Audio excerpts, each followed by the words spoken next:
Yeah, just a minute after 6. It's a beautiful Tuesday morning here in Bobane. Very, very cold temperatures outside. Third consecutive day. Hoping that as the day go, malanga ke asaqhubeka litawube se liyabalela. Bongosi bito ngosifiso nganqumala ngihambe ngedva ngihamba nentombi ematfombeni. Siyanivuselana lo mhla ekuseni sithi vukani nathi. Hlelo Kusile breakfast show. Again, on the agenda, really, really interesting developments unfolding in the kingdom of Eswatini, particularly in every sector. But today we want to look at the health sector as well as just the overall economic outlook of the country. My name is Fiso Ngumalo. A very good morning to you. A very good morning to our viewers. Thank you for tuning in to Kusile Breakfast Show. Kukumbuka nje ukuthi sikhona YouTube. You can watch us. Good TV as well. We are on channel 286. Good morning and welcome to the program. We're still on the month of October. Inyanga yemphala, inyanga yekwanzisa lwati, mental health. Kumcoka ukuthi wonke umuntu ahlale aphilile engqondweni. Kutokuvikela nje ukuphathwa different fire cuts, depression, anxiety, kanye stress. Lo mhla sitabe sikhulumisana na Calvin Dlamini, long health promotions officer itikule tempilo nge mental health.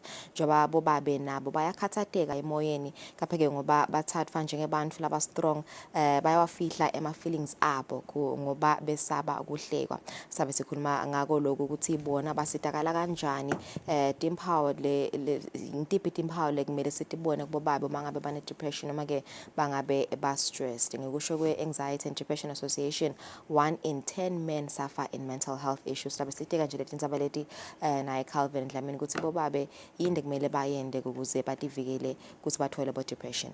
That's 10%, I believe. 1 in 10. Yeah. That's a lot. It's a lot. Yeah. Anyway, we also want to look at Eswatini's economic outlook. 2024 hasn't been a regular year regarding the drive to our economic recovery. The urgency for strategic and sustainable growth is very, very paramount. We are seeing key developments that have been put in place and, such as infrastructural and investment initiatives that are taking shape. The Mkonvongwavuma Water Augmentation Program, a very exciting program that looks to be, one that is going to come with a lot of change.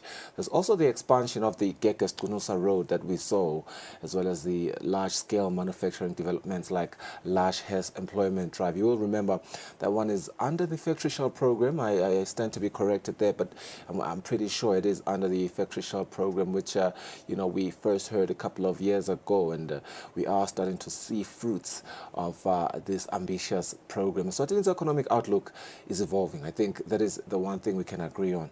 But additionally, His Majesty King Mswati III undertaking a series of pivotal international trips in 2024 aimed at strengthening diplomatic and economic ties from the Southern African Development Community SADC Summit in Zimbabwe earlier this year to his visits to Turkey and the United Arab Emirates, the UAE.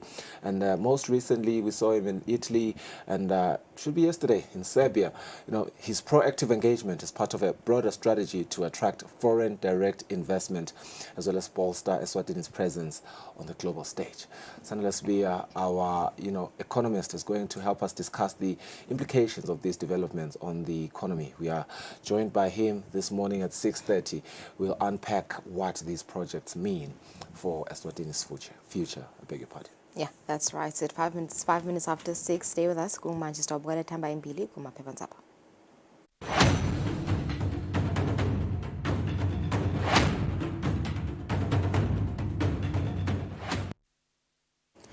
Leading headlines on the Times of Eswatini, Lomhlakung Lesibili, brutal gang attack, 5 family members stabbed, hacked and robbed. 6 thugs invade homestead armed with knives, iron rod and pellet gun. One of the victims was stabbed 6 times.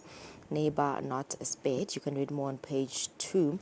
And in other news, 114 held for DD. Soldier draws a knife on cops. Government's transport proposal for pupils in remote areas. And a man has been arrested for raping his wife. Perhaps we want to forward a disclaimer there and apologize for those images for sensitive viewers. Some people may find these photos sensitive, so we forward a disclaimer on that one. Moving along to the sports headlines of the Times of Eswatini. These are the headlines this Tuesday morning. The big story follows Green Mamba's official Tsiki attack. Birds face 90,000 Emalangeni fine, and Mnina laments assault with provocation during epic clash. This is a story that speaks to Green Mamba official and retired midfielder Lawrence Tsiki Mnina, who had to be stretched off the field after the assault. Another story, Mbabane Highlanders Ali dismisses exit claim, and he says this is fake news. Birds Karas back at Sihlang Semnigati, capital city Giants, which is Mbabane Swallows. Obviously, sensational recruit Bongi Karas Makakula is the latest addition to Sihlang. Moving on to the Eswatini Observer, highlighting headlines. King appreciates Eswatini students in Serbia. That is a picture of His Majesty King Mswati III and Lipho Velano Zuma on Sunday, where they met Eswatini studying in Serbia. Bulletin iletamba imbili crisis as UNESCO faces 8 million Emalangeni water bill. Water supply disconnected. University forced to provide tanks for staff residing at Kwaluseni. Face-to-face lessons abandoned. Staff told to work from home. In other news, a man has been arrested for raping his wife, and magistrate calls for stiff DD fines. Eswatini Observer Sports. Big story. PLE seek to seek EFA guidance on way forward. League games continue this weekend, and Swim Lab bags 9 gold medals. On other stories, is it an end of an era as Chief Ali ready to relinquish power? Says he is aware of people behind plot to oust him. Highlanders MD must give supporters what they want. Committee Chairman Mfanzile Fajlamini says Ali must just give them what they want. On another story, Wanderers had a valid case according to Judge Mamsi. Moving on to the Eswatini Daily News. Letamba imbili lomuhla. Thank you for saving our lives in Ukraine. Students tell King. Students praise His Majesty for diplomatic ties in Serbia. Bulletin letamba imbili 17 million Emalangeni Nduna Zitini clinic was handed over yesterday to the Ministry of Health. Yeah. Eswatini Daily News Sports this Tuesday. The big story is I'm going nowhere, according to Chief Ali, who is the Mbabane Highlander South African MD. He says it is fake news that he has resigned, and he will make an official statement today, on a Tuesday. We are ready for Seychelles, according to Makukula, and SAFA in talks to borrow VAR equipment. It's 9 minutes after 6. Let's go for an ad break.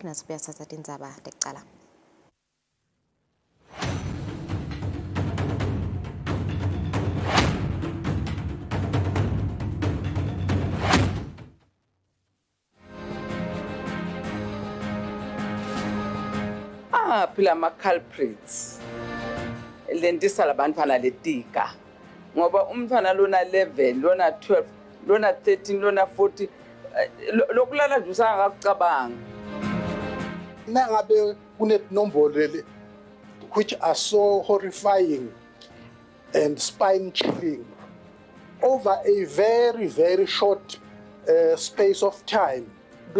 Labantwana bavikelekile yini? Inzaba ithi bantwana solo bayakhulelwa. Then the thing is what must be done now. Ngeke sihlale mengameli sigoce etandla sithi ngoba umntwana akakafanele ukulala. Sidabe siyathi mislead mengameli nasiyibuka from that approach. Ubhlungu mangabe seyiphalamende sitawuthi bampa bethu 11 12 sithaka hamba ye clinic siyomfaka implant sesimnika imvume kokuthi akalale noma singaphucuka kwani Madam President simaswati kashewu isikole esincane lesa kusingaba nenombolo engaka abantwana lokusa mhlambe ba pregnant abekho esikoleni kuyathusa kakhulu nasekuthiwa inombolo engaka ephuma esikoleni sisinye lana sikhulumisa i-national policy umthetho waleli velo. I didn't take it from the back of my head. Ukukhulwini lesitalithoda ngoba abantwana bawugcina bahlaba ngalomjovo bagcine bangasatali. umsebenzi wethu singemaswati is to protect the family and to protect the dignity of human lives. I've got so many of these kids labamithiswe bobabe labadzala babafakela ne-infection yale HIV akuboshwe bona.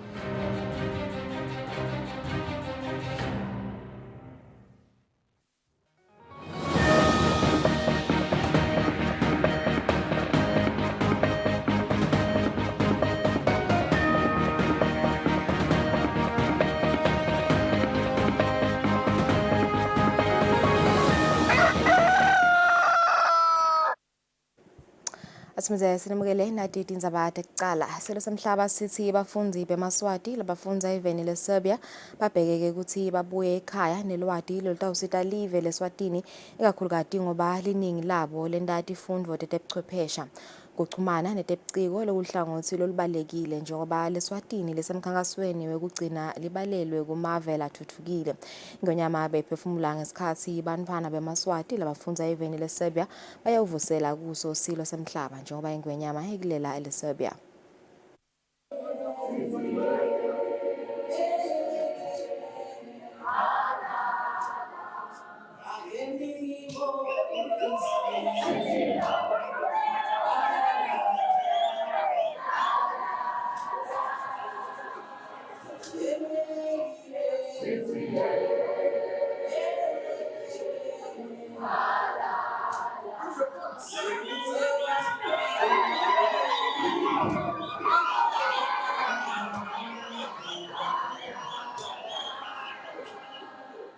Lena bekuyinjabulo levakele kubantfwana bemaswati labalapha eSerbia. Isaphishanekile ingwenyama ngemisebenti leminengi ibe nelitfuba lekubona bantfwana bemaswati labafundza kuleli. Bebangamashumi 65 bafundzi bemaswati kulelive labenta tifundvo letehlukene uma sebabonke. Labangamashumi 60 basafundza. Labasihlanu sebaphothuliwe lebabili babo sebabuyele emva ekhaya. Abafundzi benta tifundvo letehlukene ngaphansi kwetekwatisa kuchumana nebuchwephesha udokotela kunye netibalo kubala letimbalwa. Batfuleke litfuba lekutethula kiso silo semhlaba ukuthi babobani bekutsabuka kuphi futhi benta tiphi tifundvo. Siphefumula umhlaba silo sithe bafundzi labafundza kule Serbia kumele basebentise leli litfuba bathathe lonke elwati baye nalo eSwatini baye kuyawufaka sandla kuthuthukisa live njengoba ingwenyama yaphakamisa umgomo wankwe kilo lonke eliswati. Siyakholwa ukuthi ndalisebenzisa kakhulu elithuba leli ni mastarisho lokuyendi njengoba live leSwatini liphokophele kuya ka First World njengoba nathi besifikile lapha sibonile namuhla nje njengoba sifika nyalo sibuya letinye tiganga labe basikhomba khona ema Science and Technology Park inqumbi yawo labawendako labonalako nangilalela inqumbi yalama subject lenwendako la ayabonalisa ukuthi njengoba sibuka kukhulisa ema Science and Technology Park eSwatini latawubuka tonke tinhlelo tingaba tinhlelo ka manufacturing tekulima noma ngutiphi tinhlelo letihambelana nesimo sekubonalisa ukuthi live silingena ku digital world njengoba nembala umhlaba wonke ungene lapho nani sekevakala njengoba nje nitsinzile ukuthi yini ema subject lenikiyo ayabonakala ukuthi akhavarisha konke lokudzingekile lesikubona ukuthi ke noma sekungafika leto tingapande esikhulumana lesingasho sithi ngileti digital kuyabonalisa ukuthi cha nembala tingavele tisebente konke kube kuhle kakhulu bekunene. Ingwenyama ithi labafundzi sebamelele sive sonke semaswati kuleli leSerbia ngakho kumcoka ukuthi basimelele kahle sive semaswati. Emaswati bayawatsandza lapha nje sekukini nineni lapha ukuthi niqhubeke nisakhele budlelwane lobuhle nakhe isithombe lesihle semaswati nabo bajabule kakhulu njengoba nabo nje uyabona ukuthi la nhlitweni bayafisa ukuthi ingabe yini lokuhle lesingakwendele eMaswati. Indvuna tengaphandle nekubambisana lamanye emave epholile Shakhantu ibonge iNgwenyama ngebudlelwane leyabakha yaphindze yabucinisa nele-Republic of Serbia. Namuhla sibona umphumela silosikhulu webuhlobo losakhele bona Ngwenyama nelive laseSerbia. Uhlobo lobubuya kadzeni silosikhulu sate senda ema diplomatic relations nayo iSerbia silosikhulu nga 2005. So lobuhlobo siyabona buyakhula silosikhulu. Kuthi ekuqaleni kweminyaka ngaMarch silosikhulu iNgwenyama mayise Turkey ku diplomacy forum yahlangana naye deputy prime minister walapha eSerbia kuma bilaterals sikhona lena eTurkey lapho iNgwenyama yagcizelela ngekuthi ifise live layo ukuthi litfutfuke ikakhulu kude technology nete tourism kuyo I relationship yetfu nelive le Serbia silosikhulu. Akhuluma egameni lebafundzi Thandeka Mamba lewuna tifundvo tebudokotela ubonge uhulumende wembube ngetimali tekubanaka ema-allowances, tindlu tekulala nesikhwama sokutfola lusito lwetemphilo i-medical aid basafundza kuleli leSerbia. Sibonga kakhulu nakuhulumende wakulelive losemukele sisive seMaswati ngekuthi uyasinakekela ngekudla, tindlu tekulala nange-allowance ne-medical aid silosikhulu. Inkinga lenkulu ukuthi loko labasikhangeta kona kubohle kusiphelela endleleni ikakhulu ngobe siyagibela titimela nasiya emanyuvesi lesifundzela kuwo kanti futhi nanasiyobavusela emakhaya kuyaye kubite ukuthi emathikithi yetindiza sitithengele silosikhulu. Siye sitikhanze singasakhoni kufundza kahle ngenxa yokuhlala sikhathi leside kulelive singakhoni kovusela emakhaya. Omunye umfundzi lokhulumile Sibusiso Shabalala lowenda tifundvo te-masters ku-information systems technology ubonge iNgwenyama ngelithuba lekutakwenta tifundvo letitawubasita kutsi babuyele ekhaya bayosita kutfutfukisa leSwatini.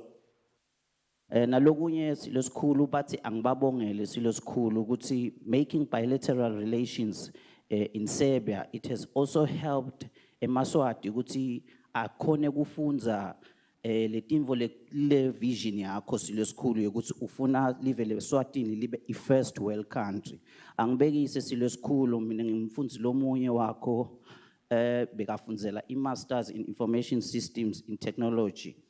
Through my experience ngisela Serbia silosikhulu ngibonile liphupho lakho ngekuba etinkapaneni leti la eSerbia ngisebambile silosikhulu labakubita ngema-internships. So what I've learned lapho silosikhulu ngisho ukuthi ngibonile leliphupho lakho ukuthi ufuna i-generation leyitaba ama-entrepreneurs, ema-innovators. Silosikhulu siyabonga kakhulu ukuthi when you make these bilateral relationships, Your Majesty, kahle kahle ngisho ukuthi you are a visionary and a planner who makes your young people to follow that vision. Sibamvu labasha silosikhulu sithi nje baye ethelweni lolutho echubeka njalo silosikhulu usiphendlela tindlela sibamvu labasha, and we are going to help the country to achieve the best that it's going to be. Silo semhlaba sibese siphala abafundzi tipho letethulwe indvuna Themba Gininza. Abafundzi bafaya ekhatsi labo bebahamba nabo lababuya kulamanye emave ase-Afrika. iNgwenyama ingithuma abantu bayo ukuthi angethule ukuthi iNgwenyama inipha imali engaka 500 euros.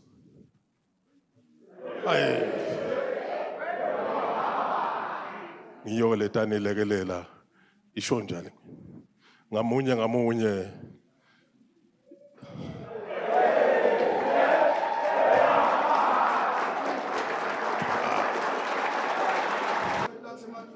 Nomunye wabafundzi sibonga lokho onqumana kwethule tipho kiyo iNgwenyama emhlaba latakhele yena ngetandla takhe kusebenzisa likhono lanalo. Labanye balabafundzi lapha eSerbia ngilabasuka eveni le-Ukraine ngesikhathi kunetimbi emkhathini kwalela live nele-Russia. Ingonyama-ke ibese iniketa labafundi lithuba lokuthatha isithombe nayo imbubo yemhlaba. Etindzabeni kubika Kusile Maziya, anathemba mamba eSerbia. Imvanayo ilitiko letemcebo waphansi nemandla imphunga umfana inkosi lonkhokhela ithi kuthuthukisa loluhlangothi lwetimayini hulumende utawuba netakhe naye timayini letfake ekhatsi teligolide idayimani kulokunye. Imvana beyikhuluma emhlanganweni walelitiko nemalunga emakomiti labuke kusebentako lelitiko endlini yabaye esikhulu nasetimphungeni. Litiko letemcebo waphansi nemandla lihlanganise emalunga emakomiti labuke kusebenta kwalelitiko endlini yabaye esikhulu nasetimphungeni kwetfulela lamalunga tingonde kusebenta kwalelitiko. Indvuna yalelitiko imphunga umfana inkosi lonkokhela yetfule esandvulelo sayo yatsi kutfutfukisa luhlangothi lwetimayini lapha eveni kute lufake isandla emnotfweni welive hulumende uhlele kutsi abe netakhe timayini. Ingwenyama isikhuthathile kwekuthi eMaswati akathathe ahlangane nebantu bekuhamba ahlangane odwa angene emayini solo ke ngiyasho ukuthi ngaqhebe eMaswati solo kude sibona sifike sesigabeni sokuthi ke hulumende uthethe isigaba sokuthi uqabanga kusebenzisana ngikuthi akhe ama-mines akhe ahulumende lata uranishwa nguhulumende lokho ke ubukela ukuthi kumbe ufanele sile ngomo ishekse lomnikati sicabanga ukuthi ke ngiyona indlela lenye letawusetshenziswa. Sihlalo elikomiti libuke kusebenta kwalelitiko endlini yabaye esikhulu umhlonishwa Madala Mhlanga ukhulumelela amakomiti lamabili wathi batawulibambisa litiko kuchibela leminye imithetho. Nje nayo imithetho leseyibukeka imizala ngiyacabanga ukuthi iParliament seyitawuzama ukuthi mayifika leyo mthetho eParliament ibuyekete ichibele noma leminye ivele ikhokhwe ditsinzekile nizabadabo rural water lese kubonakala ukuthi abasasebenzi kahle ukuthi bekungaba njani ahlanganiswe nayo water services ngoba incumbi ema projects uthola ukuthi uyawenda rural water kungene tinsambansamba tetimali emiphakathi kepha lawo manda kusiyo lakhosako uthola ukuthi sekavaliwe ukhanze sibantu abasafuna ukubhadala ikhulunyiwe ke neyawo emamitha ukuthi asalangena vele cishe elive lonke sale kushintsha indzaba ukuthi kuna rural water kube na water munye eveni. Litiko letemcebo waphansi nemandla ke letfulile nemisebenzi yentutfuko lesetshenzwa kulelitiko lefake ekhatsi uhlelo lokuniketelana emanti nelive leMozambique luhlelo lokubhalisa umhlaba kuletinye tinhlelo. Etindzabeni Eswatini TV kubika Samkelsiwe khoza nginabongani Masuku esipiki. Hulumende udzinga imali lengu-700 million emalangeni kufaka emamitha emanti latawubhadalwa sive sisengakawasebentisi emanti pheceleti ama-prepaid water meters. Lokhu kuvetwe indvuna yelitiko letemcebo waphansi nemandla imphunga mfana inkosi lonkhokhela emhlanganweni walelitiko nemalunga emakomiti labuke kusebenta kwalelitiko endlini yabaye esikhulu nasetimphungeni. Njengoba kuna electricity lapha lole mahlanzeni lapho ubonakala sinalonga nalutho uyakwati kumthola gezi akwati ukuthi anga-ayina ngawabilisa emanti angafaka kumbe 2 plate into enjalo kepha nje gezi ukhona ngibubele bekubambisana netihlobo telive lakangwane uthi lamandini ke kubanjwa yini kungendeki lokho liqiniso lithi in a very small way kwendeka lokho ngoba phela nje ubona lokuthi lo ubona ukuthi gezi asimbhadali ngekufanayo tinkampani tibhadala irate lethile emakhaya bhadala lokuthile kuyehlukana nale makhaya kukhona labalabakha kuma kiosk kuthiwa ngama kiosk lapho ubonakala khona sikhaya impompini kepha etakwe nguhulumende noma takwe nguwater akufanani kuphela kuthile futhi esikwenze ukuthi develope kube more meaningful kube more beneficial kakhulu sisetikwako ke lokho ke kwekuthi sikwakhe kwekuthi utawumiswa kanjani. Water nje unikiwe la lokuthi akakubukisise ukuthi bantu bogogo lengaphandle nabomkhulu nalabahluphekile labangasebenzisa lamanti lamancane atawuhamba kanjani. Sisemkhankasweni wakoloko.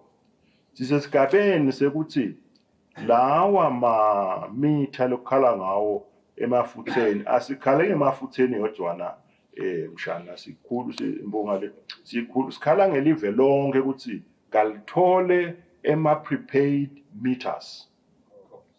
Ngisengabike eParliament ngathi kuthi tiwe lama prepaid meters nasiwafaka even lonke sitamdzinga about 700 million 600 million. Losho ukuthi ke imali leyo lokwethi gadlana nje ukutakutshela ukuthi nalala khona amamitha atafuna siwanjinje ngobe la khona amamitha ngilala labawe bako labalaba ikhop labathatha ikhop ukuthi uyavuka ekuseni khanze ukuthi imitha ukhanzise ukuthi imitha na ubala ke konke lokho le live litawudzinga 700 million lamuhla. Iparlamente ithi uhulumende asekayibuke indzaba yekuhloba kwemanti ladliwa sive lachamuka etingwedleni nendzaba yemtsetfo lobuke sive lesihlala emapulazini. Lokhu kuvetwe ngemalunga elikomiti labuke kusebenta kwelitiko letemicebo waphansi nemandla emhlanganweni walelitiko nemalunga emhlanganweni lobanjelwe ehhotela la hulumende ispeaking. The farm deal was controlled bill. The bill lena bese iyalunga eParliament.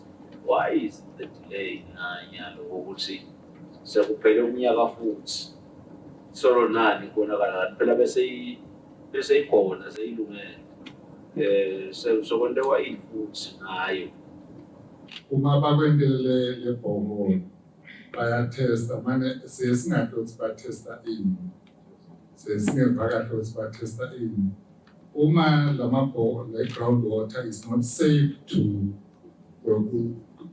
kithi nebantu yini ke litiko lelicabangako ukuthi mhlawumbe ukhona ukupurifya lamanti ukuze sitokhona ukuthi siwadle aphinde betiko libone nini lokuthi kuyingoti lokuthi sigujele lamanti ngobe ngikhumbula ukuthi kwecaleni kwathengwa namshilo omkhunje ngathola ngibale ijala labantu bana sangasawuva ukuthi ubhadale kanjani uhulumeni wawuthengelwa ukuthi kutogujwa lamanti nalaba ba-World Vision bebasita lamakhaya basigubhele amabhoholi siphila ngawo lamanje. Nangabuka live kade laseSwatini mbane Nkosi lincane lona kepha nawubuka lemicebo singaphila kwendlula onke lamave. Bekungaba njani mbane Nkosi ukuthi lama-investors nakafika laSwatini ete nale mishini atokhicida khona la sithengisa into lengiyo kungasuki la kuhambekile emaveni. Amabhoholi nje siphila ngawo le emakhaya siya weda onke malanga sinatha wona lamanti la but le language lengiva konamuhla ukuthi ngathi lamanti lango avele salesiphuma kuwo ngiva kahle yini wonke umuntu afake le prepaid meters because bantu intombi bayawafuna imali akawater manje abakhoni basebenzisa bagcina sebavalelwe ngalama meter ama-meter nakuya le bill ibhili ukhange umuntu akasakhona ukuyibhadala kanti le prepaid noma abana 10 rand 10 malanga emuntu utawukhona ukuthenga lawo mali atawukhona ukuthi awasebenzise ekhaya lamanti singawenda sitendele emakhaya bese ayasuka abila kodwa kusho ukuthi awayabonakala yakhona kumaintain kanti esivele emakhaya sefika noma 5 malanga asikhona kwena so kusita ngalo sisakhe thatha imali eningi sente into lengeke isebenze bona kweleka imali tawo but emandi anwaguphi excuse that continues to remain ukuthi imachine ifile sicela lokubuta lokuthi akhona ilama reach la khona even and nangabakhona ayasebenza yini. Umcondzisi wehlongothi lwemande itiko letemicebo waphansi nemandla Makhosini Khoza obese uniketa imphendvulo naleminye imibuto yemalunga. Kulendzaba letsinza lokuthi lamanti aphansi noma ke manje nje generally kufanele ukuthi siwa-teste every 6 months. I think ngingako ube ngu-project lapha kule slide maybe ngisuka ngakhuluma ngakho ukuthi every 6 months kufuna ukuthi leyo ngwedleleyo noma ke lawo mandlawo siwa-teste. Vele ngicela kuveta abahlonishwa asisete maybe umuthi noma ke lo stout noma liphilisi noma yini yekwelapha lehlangothi lwama-fluoride, maybe even now nitrates. Sibabonile bona bake befika labanye beda ngophela umuntu uthi la bona khona kune-space sangabona nje le project le nathi nami senginako kwekwelapha lokho vele samcela lokho ukuthi akaconze kulabo lebangibona babuke kungeniswa kwemithi FM kuze kusingabe asilento iyasisida babe nginabo sibakusholela ukuthi vele kuyasida yini ukuthi vele kude inobungoti incenye sokuthi uwelaphile abantu noma nglawo ma-fluoride noma nglawo ma-nitrates. Kulandzela inkulumo yemceceshi welicembu lembabana Highlanders.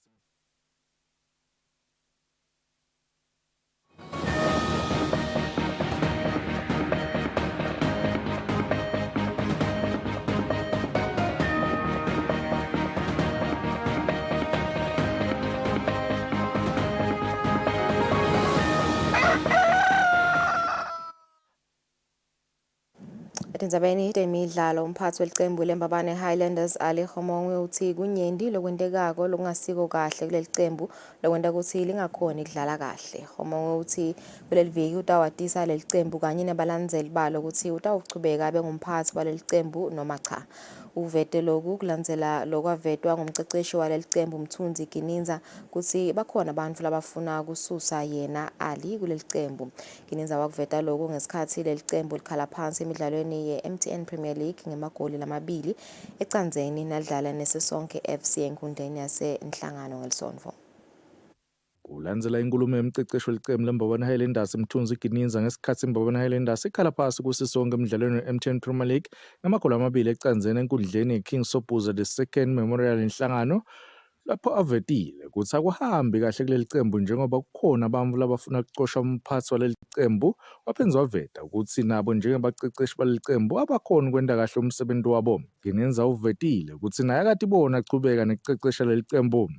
Lo msakato uthole lithuba lekukhulumisana nemphathi waleli cembu Ali Khomongwe. The team started to go down after they issued a statement that the director must not interfere with the team. They don't want foreign players. They don't want foreign coaches, right? I sent Mo Pro to look for this coach. And then we scheduled a game with Orlando Pirates where we play very well with these young boys. My aim and my vision and mission was to build these young boys that maybe they can be the players of the national team of the country that is coming after 3 years, preparing them for the coming 3 years to be all of them the national team of the national players of the national team. But they don't have a team because all equipment are mine, players are mine, buses are mine, clubhouse, everything. I was even paying. I don't owe players. They are going to get the money of this month now. So players also they are panicking. They want to leave the team also. From now on, I'm waiting for the press conference. I have to consult with different stakeholders and hear what they are doing. I think it's premature for me to issue the statement of my existence or my non-existence in the team. Icembu lembabana Highlanders linamaphuzu lamane emidlalweni lesihlanu liwudlalile. Kubikela umsakazo Eswatini TV kutemidlalo ngilinda Dlamini kanzombi kudlaniswa nguFabrice Msonera embabane. Satiphetha ngaleto temidlalo tindzaba tekucala sitaba bahlwete makethe sibuye sichubeke nehlelo.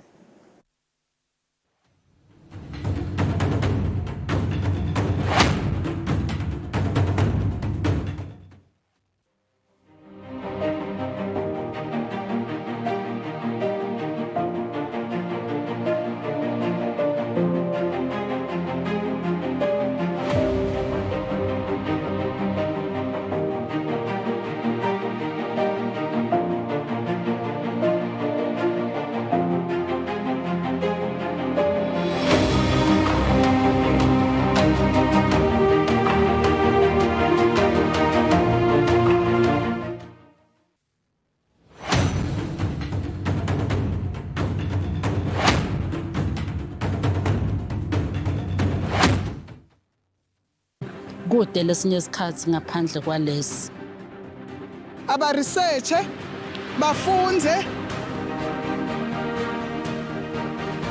being risky, it means ukuthi nalokuwa kwayo kulula. Nathi kufuna sente ukukhicita lokhu kusemndeni.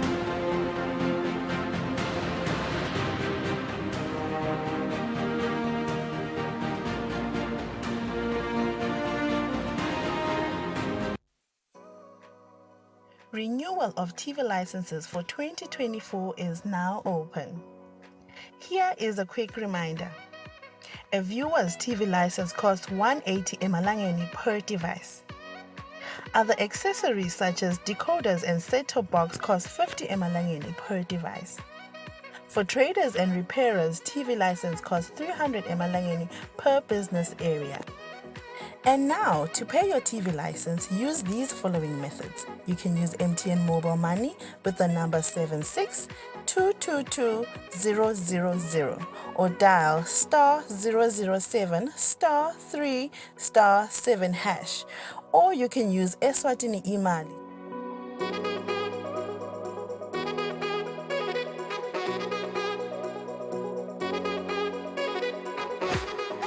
And you can pay our TV license at any post office in the country. Another option is you can use any NetBank branch using our TV license account number 119900430037. Don't forget, when paying for your viewer's TV license, reference with your PIN at all times. And when paying for a retailer TV license, reference with your TIN at all times. For more information, call us on 7802-4543 or 34050163 or 34020879. And you can send us a WhatsApp message on 762222000.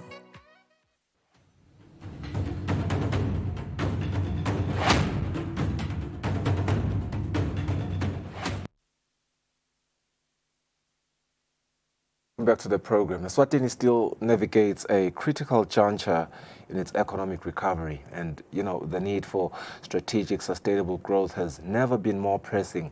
Major projects like Mkonvo Ngwavuma water augmentation, we see the expansion of the Kekes-Kunosa Road we recently saw happening. The Lush has ambitious manufacturing initiatives. All these projects reshaping the country's economic landscape. Meanwhile, His Majesty King Mswati III has been at the forefront of efforts to secure, international partnerships, if you will, with key trips this year to the SADC summit in Zimbabwe, as well as engagements in Turkey, the UAE, Serbia, Italy, and I'm sure there's more to come. But, the direct investment that the country needs in strengthening Eswatini's position globally. We want to talk about the implications of all these projects or these programs, what they mean for our economic trajectory. Sanele Lesbi, our economist, joins us this morning to, sort of give us a clear understanding of this road map that we have embarked on. Sanele, very good morning to you.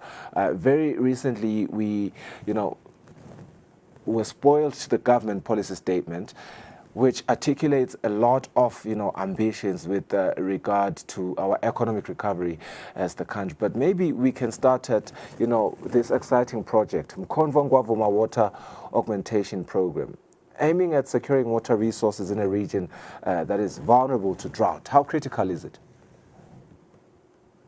Good morning, Mr. Ngomado, and good morning to the viewer. Thank you for having me.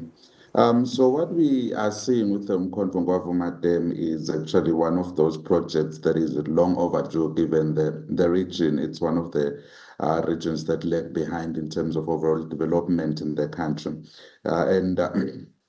What we are seeing there is, yes, there is quite a huge there's a lot of land on Eswatini nation land, and basically Eswatini is based with land. But what we needed was just ways to, to mitigate for climate change, and irrigation is one of those that we can use, just store the water to use it when the water is not there. And secondly, what we needed to do to benefit from our agriculture was to commercialize, and we've seen this commercialization happen through through the first phase of LUCIP and the second phase of LUCIP. So now we're seeing it moving up to the Mfondongwavima dam augmentation program, and still that speaks to issues of trying to commercialize Eswatini nation land and just take advantage of that fertile soil down in the Lowveld. Yeah, Minister Chauka, of course, the Agriculture Minister, has articulated many a times that their biggest, I suppose, concern with the agriculture development in the country has been the issue of water scarcity. A project like this, are we then able to see benefits maybe in the next 5 years, or maybe that's too little, 10 years? When can we see the results here? So I would project that you are most likely to see but break-even results, say, after 10 years. But I think as of phase 2, that's in between 2 to 3 years, you should be able to start seeing results, more especially trickling into the households that really need this support, because once we get the dam done, then we can start developing the area around. You can start, these farming projects, the farmer companies, and the households would come into those farmer companies. So within 2 years of that process, they should start getting some income. And also considering that this program is actually going to be focusing on high value cash crops, not just on sugar. So you will find that if we identify a high value crop that can be grown there, you could start seeing the benefits within the first year of within the first year post the construction phase. So I do project that to happen within the next 3 to 4 years, holding all other factors constant. But to get to break even, I would assume that we should get probably from year 10, we should start seeing enough in tax revenue that's going to be collected from these companies to say if we were to use that money to repay that loan, it would actually repay that loan. Yeah, and I suppose, given the benefits within the industrial sectors and the agricultural sector, particularly the agricultural sector, what is exciting there is the potential transformation in the agricultural output, and as you put it, with some of these high-value crops. But any recommendations as to, how government can plan to maximize this opportunity?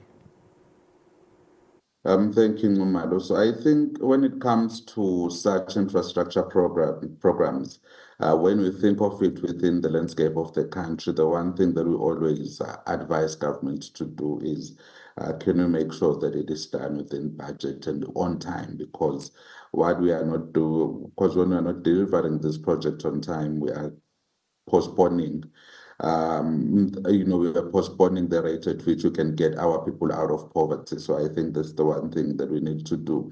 And secondly, I would say we need to ensure that we continue to push these projects, such as that, that cold storage program to allow us to develop and grow crops for the local market and the international market. In order for us to do that, we need storage facilities and logistics facilities, and then also to get ministries to work together to ensure that we do also improve on agro-processing, that it not just be about extraction from the ground, but can we process it further and add value so that we get a bit more premium in the markets. Yeah. I want us to move on. A project that is, we're still celebrating, I suppose, the Gekes-Kunusa road development. It has been an exciting expansion of this road, and it's been touted as a crucial step in regional connectivity, rightfully so. But do you foresee this improving trade between Eswatini and its neighbors, particularly in terms of easing the movement of goods and boosting regional SMEs? Thank you, Mr. Ngumalo. So I think the one thing that I do like about our government in this country is actually working hard to improve connectivity, both regional and across borders, to make sure that we are able to move our commodities from one country to the other. That's quite a critical enabler to trade, Mr. Ngumalo. So what we most likely are going to see with this road is it somehow makes it easier for the timber to move from the forests well into the Montigny plant, but thereby in Hlangano. So, that is the one very early step that I see happening. But what you are then also going to see with improved with improved productivity within a region, you are then likely to see diverted traffic. So there is traffic now that would move. So basically, you are looking at making costs of traveling between Mangayane and Hlangano very cheap now, because it's going to be a lucrative and serviceable route, instead of having to travel through Mbabane and Mbomanzini and then all the way back to Nhlangano from that part of the country. And so we're going to see that those movements, just picking up and connecting that forestry hub in Bunya and that other forestry hub in Hlangano. So that's going to be quite critical, and that would then have those other spillover effects in terms of businesses. And also what we know about that piece of land, that stretch of road, Mr. Ngumalo, is it's quite rich. It's quite rich for cattle farming and for livestock farming. So now with this connectivity, we do expect that to actually boost that production of cattle and other livestock within that region. And actually, it's just going to make the farm prices they're a bit more expensive because of that connectivity. So you see, they're just going to get that directly by the fact that you now have a road, so you can sell your farm for a bit of a higher premium. Or when you get into production, that it's going to be relatively easy for you to move your commodities from there. So it is expected that this will likely see more businesses coming into the belays. And what we then also would expect is to have government, try and push some businesses that side just to get the region kick-started, just to kickstart the region. It wouldn't kill right now to build one of those factory shells. They're about in between the Spinoza and the type of location, just to kickstart business within that area. So we do expect government to play the catalytic role, Mr. Nimar. But otherwise, we do foresee it being quite a promising development. Yeah, recognizing so much importance on having a sustainable and good road infrastructure. Let's speak about the overall road network now, because yes, as we, laud some of the developments happening with our main roads, which, not all of them, by the way, are in great shape. And, it can never be emphasized enough how much we need all our main roads to be in great shape, particularly because they become our trade routes as well. You look at a road like MR3. But let's talk about the overall road network. How essential is it that even our feeder roads, all these programs that we have of improving our road network are, just at par, and and that we make sure that all our roads really look good? So our roads, basically transport infrastructure is critical if the country is to be able to participate competitively in a regional, global, and even domestically, because poor road networks means increasing logistics cost, and increasing logistics cost means the product you're going to put in the market is going to be a bit expensive compared to your competitors. So that road network improves our productivity as a country, because our competitiveness and productivity, because that means getting raw materials in is going to take you relatively a short amount of time, and getting a finished product out is going to take you yet another relatively short amount of time. So that one is good for our productivity, and also improves our ability to attract foreign direct investment, because what it means is you can come into Eswatini, and within 4 hours of production, your commodity would actually be in Johannesburg if you wanted to go to via Johannesburg, and then within 6 hours it would be in Durban if you want to use the Durban port. So that one makes it easy for us to attract direct foreign investment as a country. And if you notice, when His Majesty and the Investment Authority go around, trying to get investors to come into the country, the fact that we have good road networks is one of the selling points in the country, because we are relatively doing better than quite a number of African countries in terms of having tarred roads across the region. So that one is quite critical. But what we also need to do as a country now is, there are certain areas in the country where there's a lot of production ongoing, but we are not yet seeing government coming into that area. An example in mind is that banana belt there at Kubuta. We do need to improve the road on that side. But otherwise, I think we are doing relatively well. But we do need to focus on that another hub there at Kubuta to actually boost productivity. I want us to talk about a very interesting development happening under the Ministry of Commerce, Industry and Trade, in collaboration, of course, with APA in attracting investment into the country. One in particular is the large hair care factory. I'm looking at a few articles here from October. This is the 8th of October. Large hair factory to employ 2,400 Eswatini by 2026. They currently employ around 850. Infrastructure development being associated with a lot of, attraction of FDI. Do you think this project could serve as a catalyst for further investment?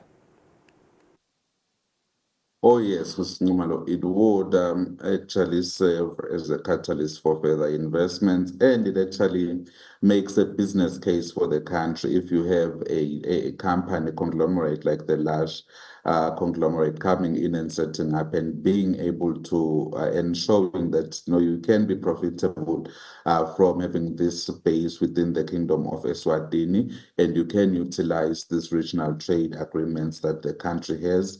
And then that actually builds a business case for the country and can act as a magnet to other, manufacturers to come into the country and actually utilize the benefits that Lash has actually seen regarding the country's economy.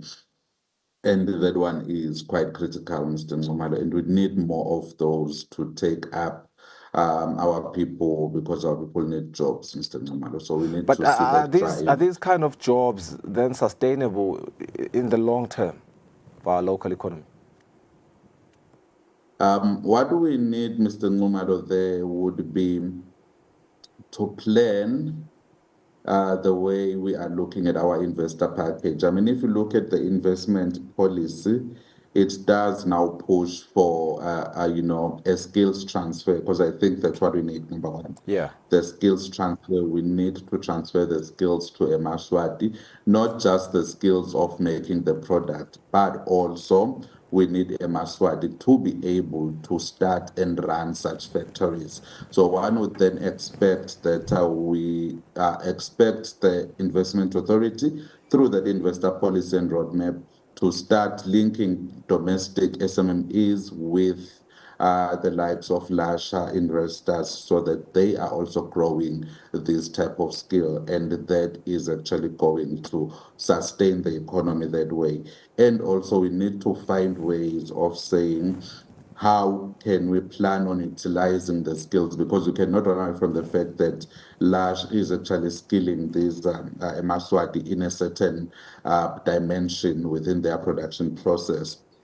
So we need that type of holistic thinking on saying, how are we going to then nurture and harvest these skills in the event, in the unlikely event, in the unlikely event that Lash decides to leave the country.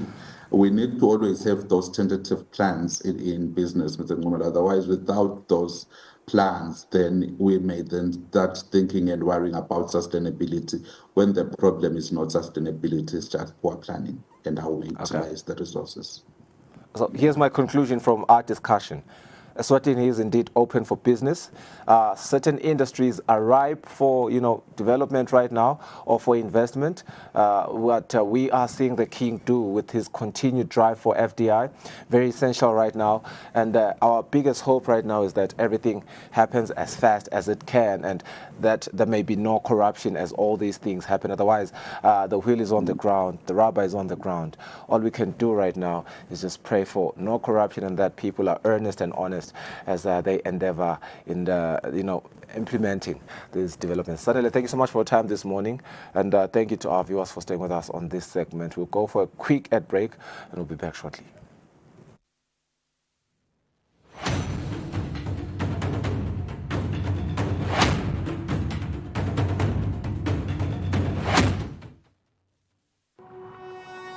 When you choose your adventures, you do so with an open heart and a desire for the unexpected. You embark on journeys to discover new worlds full of wonder. You choose a path to awaken your senses, a world to make you look up and realize just how inspiring this life can be. Arrive and awaken your heart. Explore life in ways only thought possible in your dreams. Discover just how far you go to expand your understanding of life's greatest mysteries. There's just one place on this planet with so much to offer. Now is the time for you to have the royal experience in the kingdom.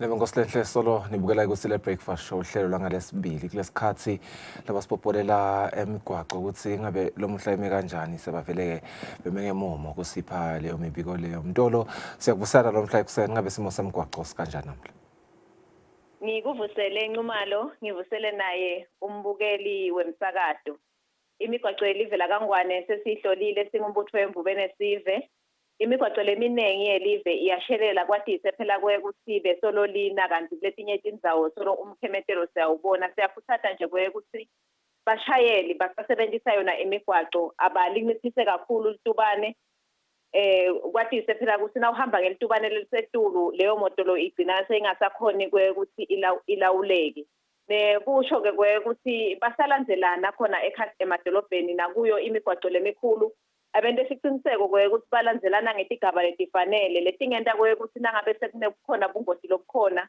ukhone kuyibamba leyo moto lo noma ke kuyibhilika kuze kuthi ungakhoni kuthola yona ingozi emadolobha elive siwahlolile tibane temgwaqo tiyasebenza kuwo onke lamadolobha ngaphandle nje kwedolobha lakaManzini la khona tibane temgwaqo lesilapha eceleni kwase-Footliner tingasebenzi kulolu suku lanamuhla kanti-ke vele setinemalanga sibona tingasebenzi siyakhuthaza nje khona lapho kwekuthi sive senkosi asichubeke sisibeketelele lesimo lofike kuqala ahambe kuqala kuze kuthi sigweme kwenteka kwato tingozi umgwaqo lomkhulu osuka khona eNgwenya uye khona kaManzini ufaka eKhatsimalagwane uyahambeka kude lokungakanani besingakubika ngaphandle nje kwekuthi nyalo ekseni vele sibona solo uyashelela nje bashayeli basakhuphuka noma behla Malagwane litubane labo abaligase bazame ke ukuthi nasebenzile ke la kubonakala khona kuthi kubivama kuba nebungozi lobukhulu khona sebangayikhulukhulula leyo moto lokuze ukuthi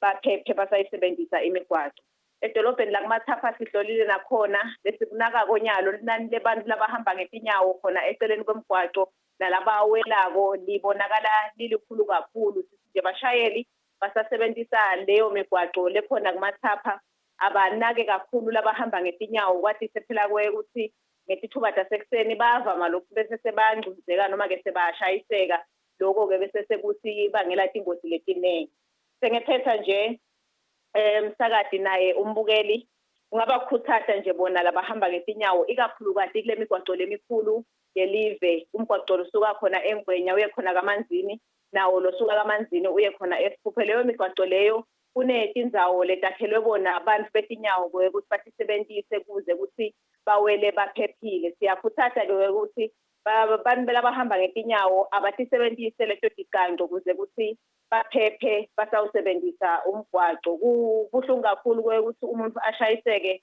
ashayiswe imoto ngaphansi kwesiqanqo ngale kwaloko msakadi naye umbukeli imigwaqo elivela kaNgwane iyahambeka ngaphandle nje kwalesi senkishito tithikabeto kungaba kusela yena umbukeli usuku loluhle naloluphephile basetawusebenzisa yona imigwaqo elivela kaNgwane Ndolo siyabonga kakhulu lo mbiko lo nanike simfisela lisuku loluhle nisaqhuba umsebenzi welive. Sibahlole emakethe masinyane sitawubuya netindzaba tesingisi.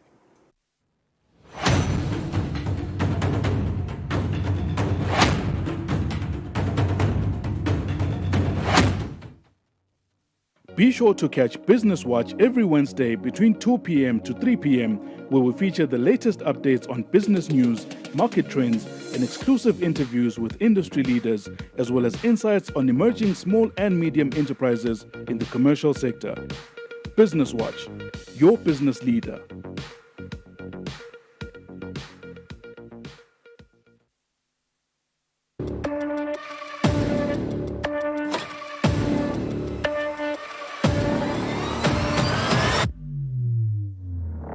Ujala masada mahle kunathi lesa. Sabatandi ukuthi njengalokhu Sifile sive sikhulume.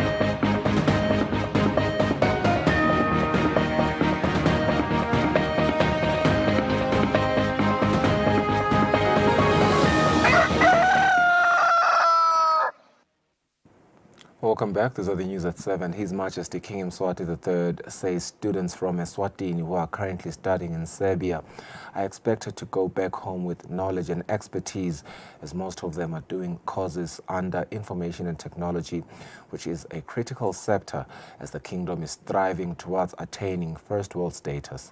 The king has said this when addressing Eswatini students who are currently studying in the Republic of Serbia. This has occurred in Serbia, where His Majesty is on a state visit.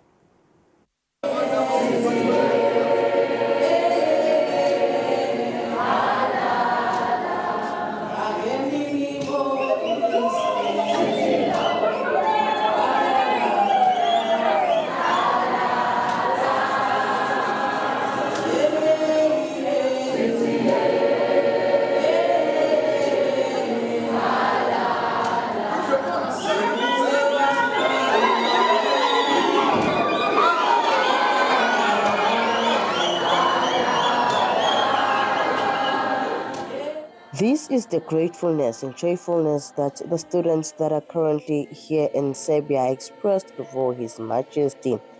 Apart from the compact and demanding schedule His Majesty had while in this Republic of Serbia, His Majesty King Mswati III gave Emaswati who are living here in Serbia, especially the young Emaswati who are currently studying, a historic moment by meeting them.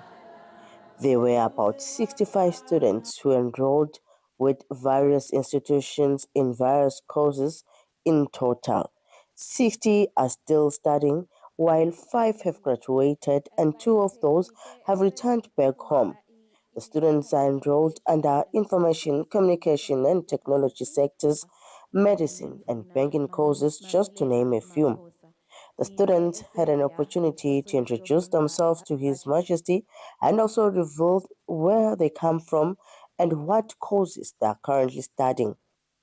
Addressing the students, His Majesty King Mswati III said the students studying in Serbia should make use of this opportunity, grab the knowledge with both hands and make use of it when they go back to Eswatini, following His Majesty's call from Gweb.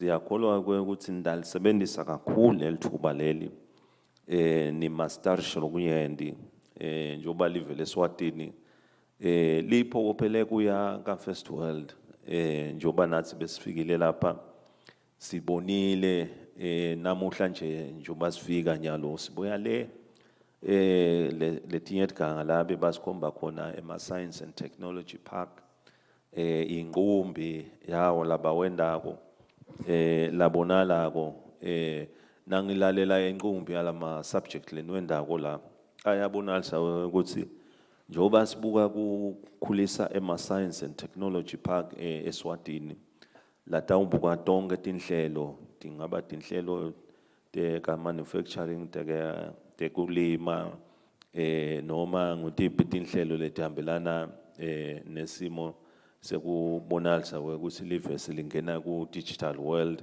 njoba nembala umhlaba wonke ungene lapho nani sekevakala njoba nje nitsinzile ukuthi yini ema subject lenikiyo ayabonakala ukuthi akavarisha konke lokudzingekile lesikubona ukuthi ke noma sekungafika leto tingaphandle lesikhulumana lesingasho sithi ngileti digital kuyabonalisa ukuthi cha nembala tingavele tisebente konke kube kuhle kakhulu bekunene. His Majesty King Mswati III also said the students are ambassadors of the kingdom, and when they see them here in Serbia, they just see the whole nation of Eswatini. eMaswati bayawatsandza lapha lapha nje sekukini nineni lapha kuthi niqhubeke nisakhele budlelwane lobuhle nakhe isithombe lesihle seMaswati nabo bajabule kakhulu njoba nabo nje uyabona ukuthi la enhlitweni bayafisa ukuthi ingabe yini lokuhle lesingakwendele eMaswati. The Minister of Foreign Affairs and International Cooperation, Kusile Shakantu, thanked His Majesty King Mswati III for the bilateral relations that the King created with the Republic of Serbia.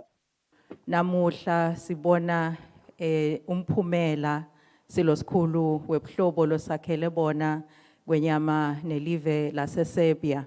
Uhlobo lobubuya kadzeni silosikhulu sate senda ema diplomatic relations nayo iSerbia silosikhulu nga 2005 so lobhlobo siyabona buyakhula silosikhulu kuthi te ekuqaleni kweminyaka ngaMarch silosikhulu ingwenyama mayise Turkey ku diplomacy forum yahlangana naye deputy prime minister walapha eSerbia kuma bilaterals sikhona lena eTurkey lapho ingwenyama yagcizelela ngekuthi ifise live layo ukuthi lithuthuke ikakhulu ku technology ne tourism kuyo I relationship yethu nelive le Serbia silosikhulu.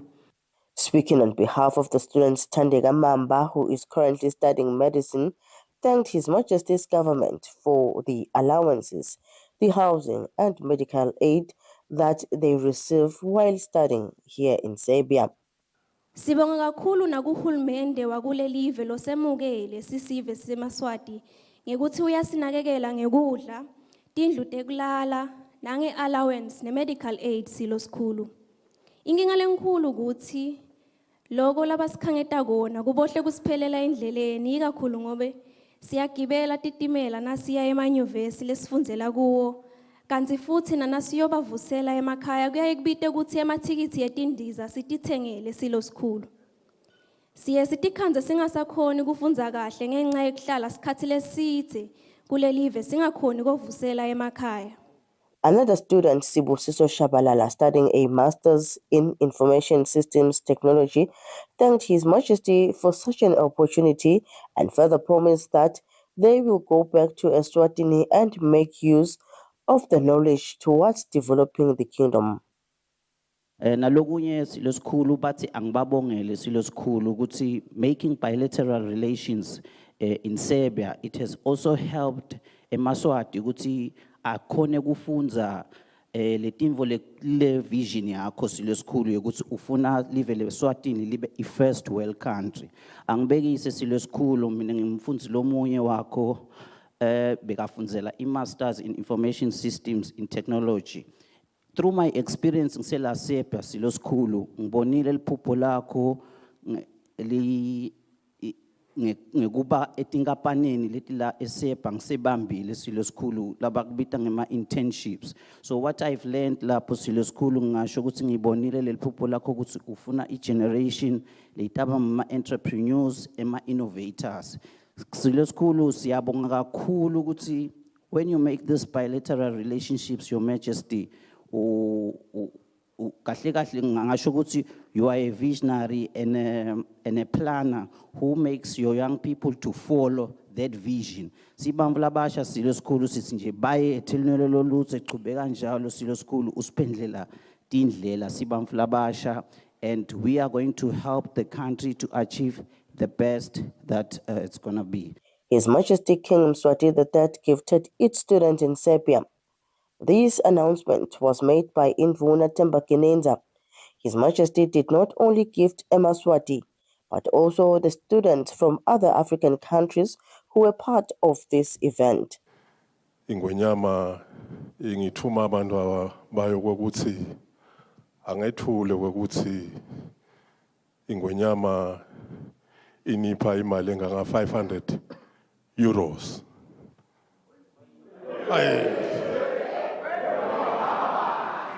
Ngiyo letani lekelela isho njalo.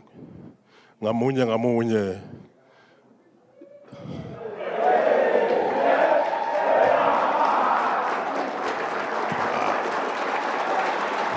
Sibonga Konke Nxumalo, also a student in Serbia, presented His Majesty with a gift that he created himself through art.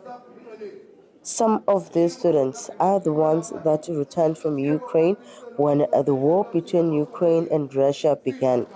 His Majesty commanded government to fetch those students from Ukraine during that time. The students were also given an opportunity to take pictures with His Majesty. On the news, I'm Pauline Mazia with Temba Mamba in Serbia. The Honorable Minister of Natural Resources and Energy, Prince Lonko Kela, says to reshape the landscape of the country's mining industry, government is planning on owning some mines. The Honorable Minister has said this during a meeting with the ministry's portfolio committees in the House of Assembly and the House of Senate. The Ministry of Natural Resources and Energy held a workshop for the ministry's portfolio committees from the House of Assembly and the Senate. The Honorable Minister of Natural Resources, Senator Prince Lonko Kela, said to improve the mining industry, government is working on owning a handful of mines. Ingwenya isikhuthadile kwekuthi eMswati akathathe ahlangane nebantu bekuhamba ahlangane odwa angene mining solo ke ngiyasho ukuthi ngaqhebe eMswati solo kude sibona sifike sesigabeni sokuthi ke uhulumende uthethe isigaba sokuthi uqabanga kusebenzisana ngikuthi akhe ama-mines akhe ahulumende lata uranishwa nguhulumende lokho ke ubukela ukuthi kumbe ufanele sile ngomo ishekse lomnikati sicabanga ukuthi ke ngiyona indlela lenye letawusetshenziswa. Chairperson of the Ministry of Natural Resources, House of Assembly Portfolio Committee, the Honorable Madala Mhlanga, spoke on behalf of the committees. Nayo imithetho leseyibuke emitsala ngiyacabanga ukuthi iParliament seyitawuzama ukuthi mayifika leyo mthetho eParliament ibuyekete ichibele noma lemenye ivele ikhokhwe ditsinzekile nizabadabo rural water bese kubonakala ukuthi abasasebenzi kahle ukuthi bekungaba njani ahlanganiswe nayo water services ngoba incumbi ema projects uthola ukuthi uyawenda rural water kungene tinsambansamba tetimali emiphakathi kepha lawo manda kusiyo lakhosako uthola ukuthi sekavaliwe ukhanze sibantu abasafuna ukubhadala ikhulunyiwe ke neyawo emamitha ukuthi asalangena vele ecishe elive lonke sale kushintsha inzaba ukuthi kuna rural water kube na water munye. The Ministry of Natural Resources also informed the honorable members of capital projects such as Deeds Registration Information System and Lomahasha Namacha Water Supply Project, amongst others. Reporting for Eswatini TV News, I'm Samgal Suekoza with Bongan Masugu, Pigs. It's going to cost government 700 million emalangeni to install prepaid water meters across the country. The Honorable Minister has said this during a meeting with the ministry's portfolio committees from the House of Assembly and the House of Senate. Sisesigabeni sekuthi lawa ma mitha lokhala ngawo emafutheni asikhala emafutheni yodwana mshana sikhulu simbonga le sikhulu sikhala ngelive lonke ukuthi kalithole ema prepaid meters. Ngisengabike eParliament ngathi kuthi tiwe lama prepaid meters nasiwafaka even lonke sitamdinga about 700 million, 600 million. Losho ukuthi ke imali leyo lokuthi gadlana nje lokutakutshela ukuthi nalala khona amamitha afuna siwanjinje. Ngobe la khona amamitha ngilala labawe bako laba ikhop labathatha ikhop. Ukuthi uyavuka ekuseni khanze ukuthi imitha, ukhanzise ukuthi imitha. Na ubala ke konke lokho le live litawudzinga 700 million. Lamusha. The Labour Advisory Board, a tripartite body composed of government, employers and workers, has been given 30 days to look into the challenges that have been cited by Business Eswatini as the ones making the organization to leave the board, which includes consensus. Now, this was revealed by the Minister for Labour and Social Security, Philip Telezi, when giving an update on the matter. About 2 weeks ago, Business Eswatini announced that it is withdrawing from the Labour Advisory Board, citing differences. We asked the Minister for Labour and Social Security, Honourable Philip Telezi, on the progress on resolving the challenges. LAP evini leliphelile lokuthi sebent tinhlangano tebaqashi nalabamele hulumende kuthi asihlanganene le kwendekile last week sawaraise ama issues la vetwe LAP Business Eswatini nga LAP. We have tasked the Labour Advisory Board to ensure that the issues with Business Eswatini are sorted, if there are any. We are expecting a report in the next 30 days. This is when we will forge a way forward. We want this matter resolved and we are willing to work with Business Eswatini, but it should be in a transparent manner. Business Eswatini represents 80% of the private sector in the country. For Eswatini TV News, Nelson Dlangamandla, Vuminkosi Nzinisa, Babane. The Industrial Development Company of Eswatini has developed a business plan guide to help businesses access funds under the company. Mthunzi Dlamini, the Business Development Officer, says their aim is to assist more businesses with finances whilst instilling the culture of writing winning business plans. Oftentimes we're finding what's a business plan corner, but it is not capturing the essence of what we are looking for as IDCA. So we then decided to send a business plan guide, and also to say our clients needed to understand the business plan other than to go to somebody else, a consultant oftentimes, and then when they bring to us and we sit down with them and we talk on the business plan, then they've got very limited information on what it entails. You show something contrary to what the business plan says. For us to say, do you really own this business that you want to do? The main thing that we want a business plan to have is the purpose for which he wants the funding, is the background information at the promoter, is the market assessment at the promoter. Market, this is where I'm going to sell my products. Is the experience that he has, the knowledge that he has, technical expertise that he has on the product. Because we encourage people to do businesses or to be in areas where they've got an expertise, maybe through education or maybe through exposure in that particular sector of the business that they want to operate. Several members of the Nzabgelwago family in the Mandabeni area under the Sipokosini constituency were attacked by violent criminals, estimated to be about 8, who demanded money. Bekitemba Nzabgelwago, who is one of these survivors, says the attack left 6 family members injured, with 2 currently admitted at the hospital, while others were treated and discharged. A 7th injured person is a neighbor who had come to assist the Nzabgelwago family. One of the children injured in the attack is a 12-year-old girl who sustained a thumb injury while trying to block a sharp object. The eldest injured person is 58 years old. 4 school children witnessed the incident, and one of them is currently sitting for their final Form 5 examinations. The Nzabgelwago family runs a business selling beer, and it is suspected that the attackers came seeking money from the business. The homestead also operates a small shop. The attackers managed to escape with 1,500 Malangen as well as 2 cell phones. Bekitemba Nzabgelwago, who was stabbed twice, along with Nelson Nzabgelwago, provides further details. i-Okapi 3 Stars, yesibili siphethe ebhusha. Lelesithathu lachamuka liphethe i-Thai liver. Begitemba says one of the assailants was carrying a knife, another one carrying a bush knife, one had a tow bar, and another was carrying a gun. He recalls that the attackers demanded money and began assaulting him before stabbing him twice and further stabbing his wife 6 times.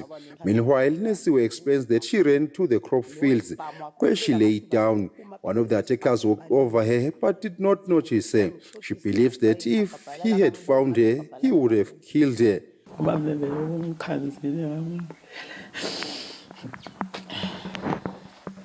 Ngoba mina bengengicabanga ukuthi ididlane ngizinje emaphoyisa athi emaye ubuyalala kunjani la kanjani bomazi yavele baye befike basitshele ukuthi hayi. Mantabeni Community Council, who also serves as a community police officer, Themba Dlamini, stated that there are suspicions that some of the attackers are from Mantabeni area. Kodwa ke lesinako ukusola lokuthi bebabanengi but kugibelelo 5 lesinako ke lokuthi shothi labanye bala kulendzawo. He adds that after committing the crime, the attackers hijacked the car and forced the driver to take them to Eswatini, where they switched vehicles and fled. Siyachubela nje simaphoyisa kukhuta umoya wekuthatha impahla yesive ngendluzula.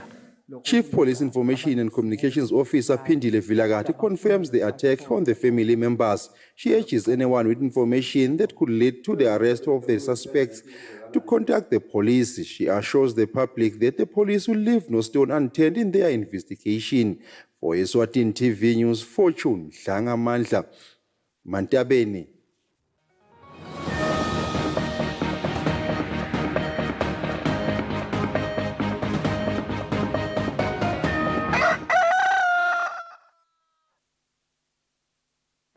In international news, Gaza Civil Defense Agency said more than 400 Palestinians were killed in the north of the territory over the past 2 weeks during an ongoing military assault Israel says is aimed at Israel, preventing Hamas militants from regrouping.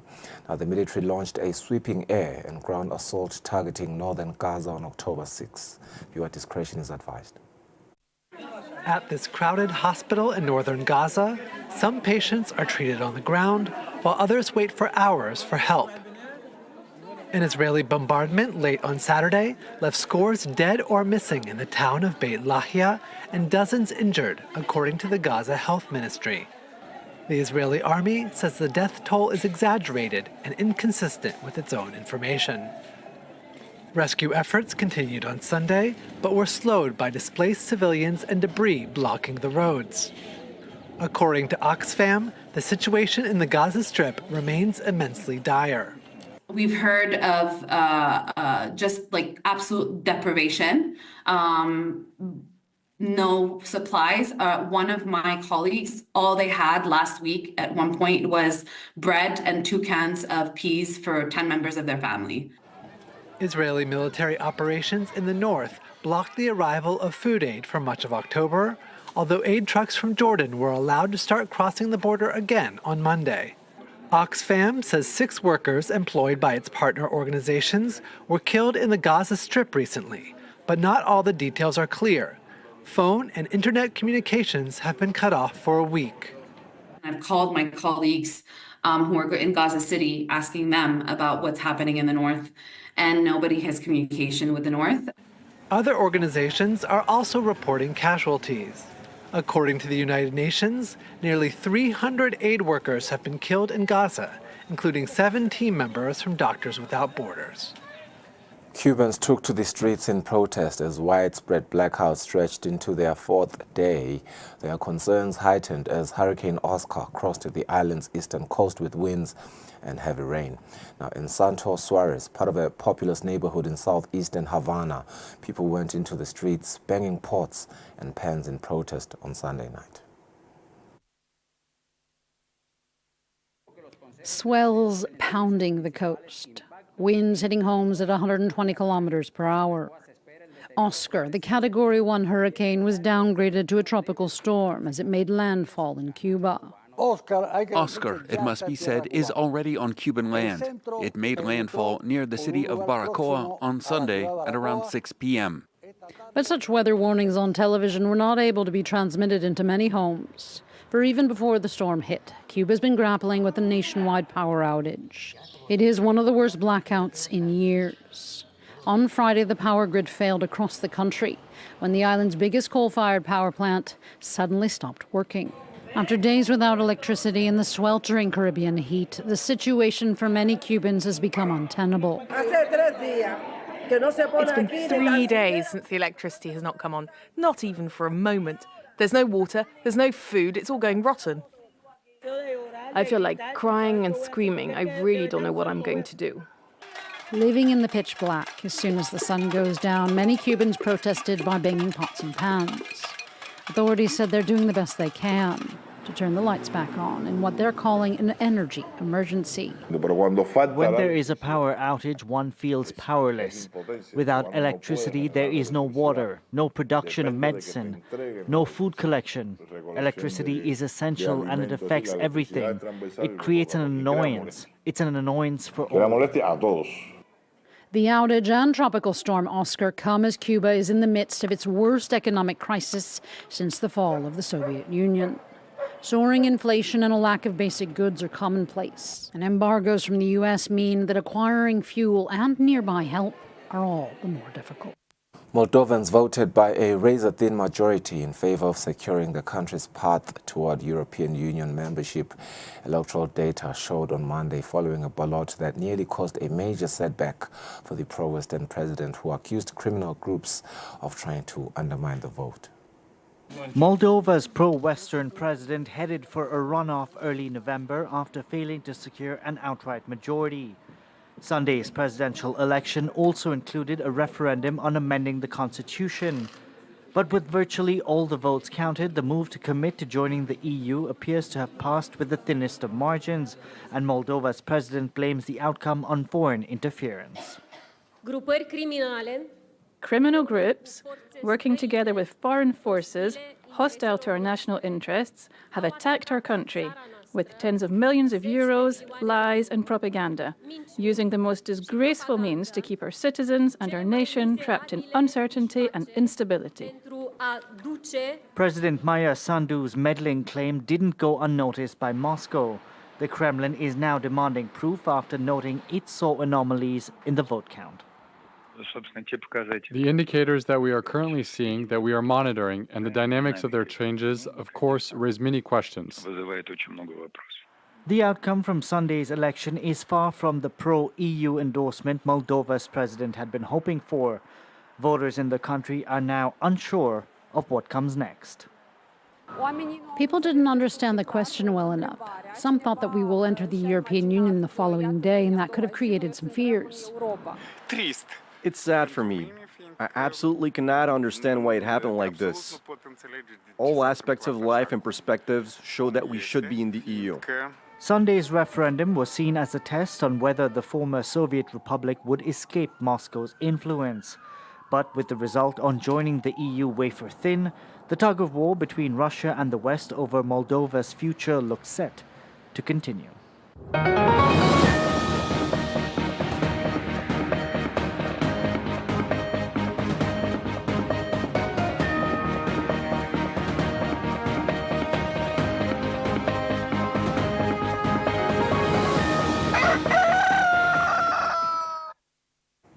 Capping it all off with our sports news, Mbabane Highlanders Football Club director Ali Khomongwe says he is uncertain about his future at the club due to some individuals who are looking to push him out of the club. Khomongwe says by the end of the week he will make a final decision about his future at the club.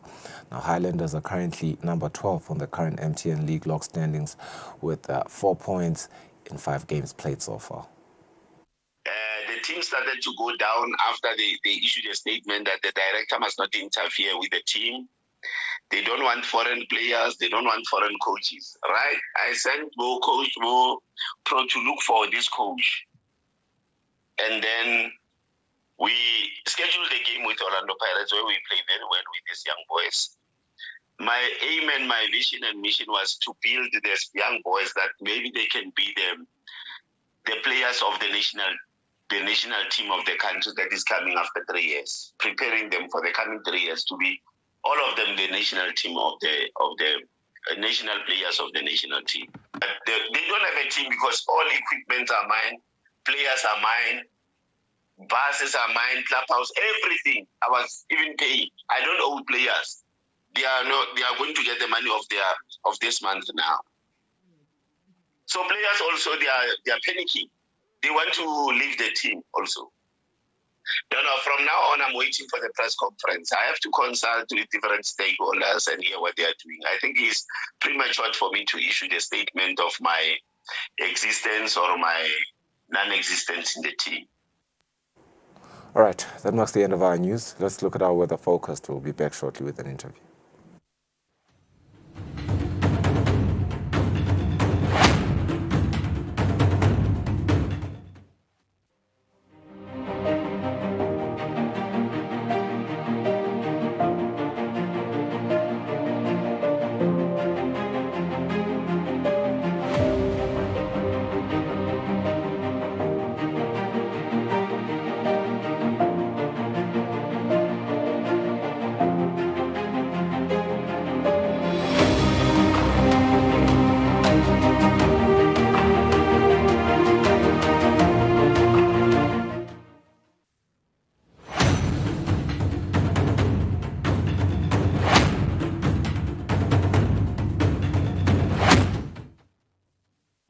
kude lesinye isikhathi ngaphandle kwalesi abaresearche bafunze.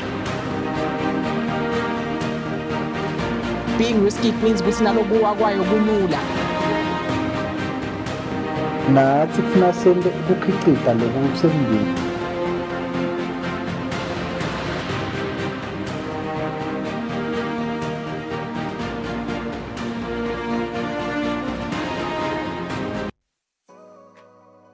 Renewal of TV licenses for 2024 is now open. Here is a quick reminder.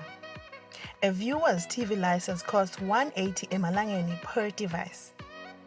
Other accessories such as decoders and set-top box cost 50 emalangeni per device.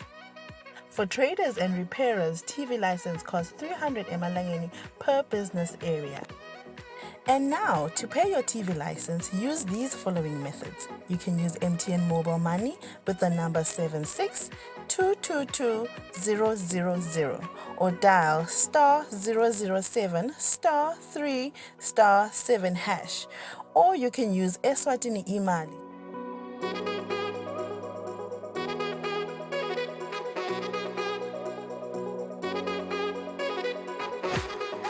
And you can pay our TV license at any post office in the country.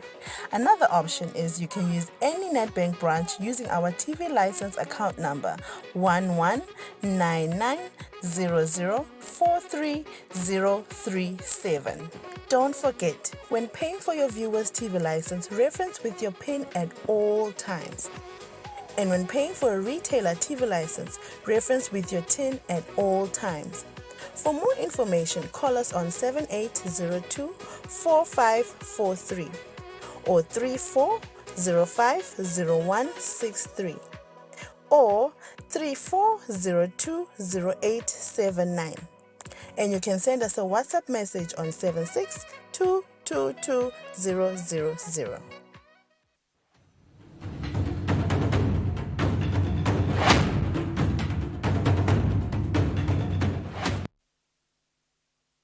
Welcome back. Sikuvusela nawo losandza kusivulela njengoba selo sikiyo inyanga yemphala inyanga lena yekwanzisa lwati nge-mental health.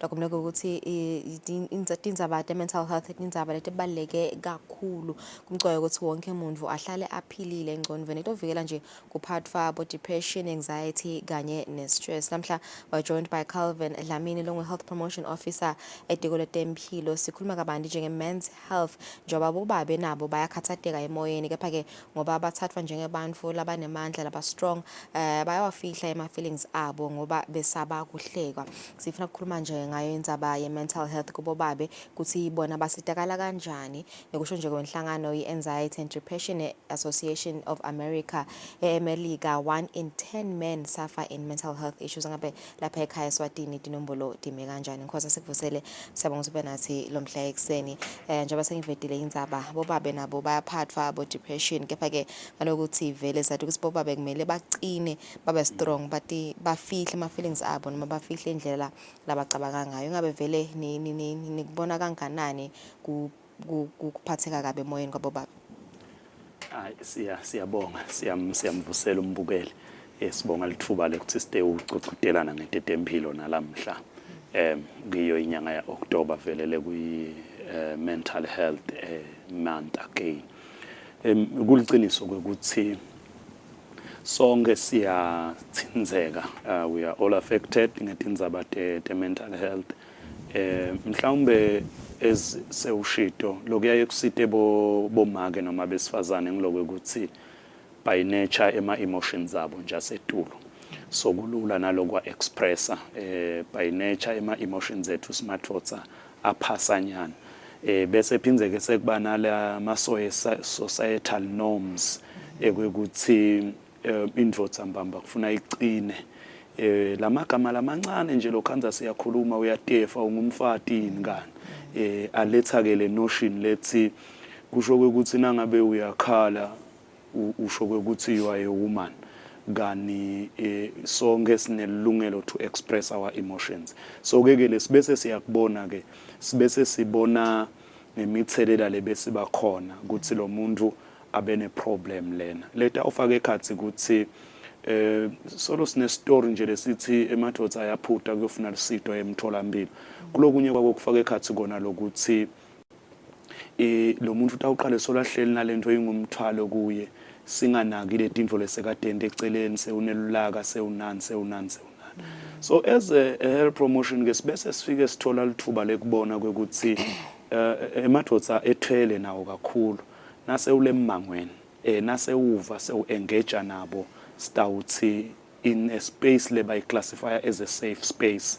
Sewuyeva naso engage nabo ke lokuthi labantu bethwele mane ukuthi abakhona lokubhoboka nasebabala letindvo lesebeva kungathi kube kwentiwa kwekuthi mina lakhaya kangatiwa nekuthi ngiyini so uyeva kwekuthi okay inkulu le problem lesinayo in terms of mental health emadodeni. Yeah, nineke as betempilo ni bese nibasita kanjani ke bobo baba ukuthi babhoboke noma batfule leyo mithwalo labayithwele niyakhona ukuthi mhlambe nibakhulumise nibangena bakhona ukuthi bakhulume ngalokho vele njengoba uvedele ngozi ukuthi kulikhunyana vele convince imvotha ukuthi ibhoboke ikhulume ngetinkinga tayo niyakhona endweni ukuthi nibakhulumise le nhloso yale mimangweni kakhulu itolo besiye emangweni sifike nje si present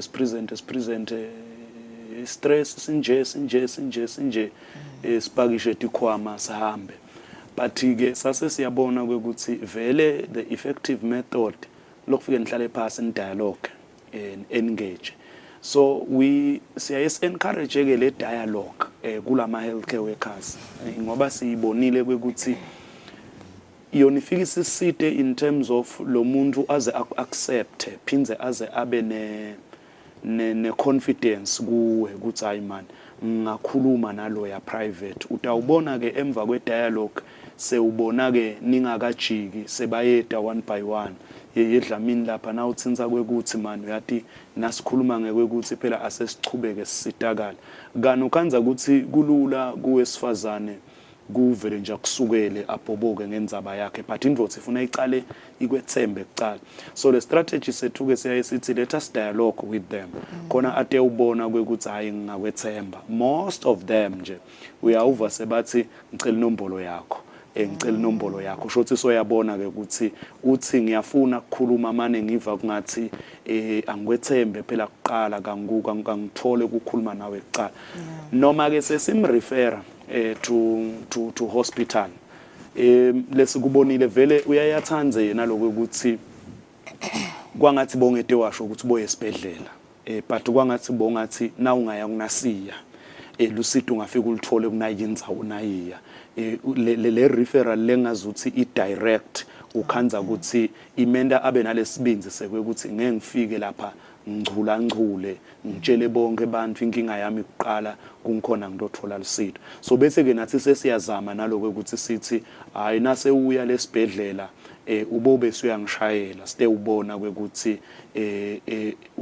uyakhona lokusitakala psychologically lokho kumnika lokho ukuthi nginayo umuntu wami nangifika sesibekise because uyayinibabane psychologically kumtshela ukuthi nginayo umuntu wami nangingafika embabane ngingazothi ngilithole lesito khona lele ngingabe sengiyamshayela kusho ukuthi hey sengilambabane man solo kodwa ngibona kungathi abakhona kungi-attend so ukhanza ke ukuthi ngaleyo ndlela leyo ke akhona emadodza leswa richako but iqiniso leliphelele lelithi mancane kakhulu leswa richako compared to kulesingafiki kiwo loto ukhanza ke ukuthi sesitawubona ngale mithelela ke manje yaka gender based violence se ukhanza ke ukuthi lokunye nje la yakhale ngako emadodza as we engage in the community athi nini bese niyithatha nje kulesento lesendekile enyalo lesesingumphumela ningafuni kubuka kwekuthi size sifika kulesento les what has happened so inglenye assignment ngelenkulu lethi we need to come more closer to men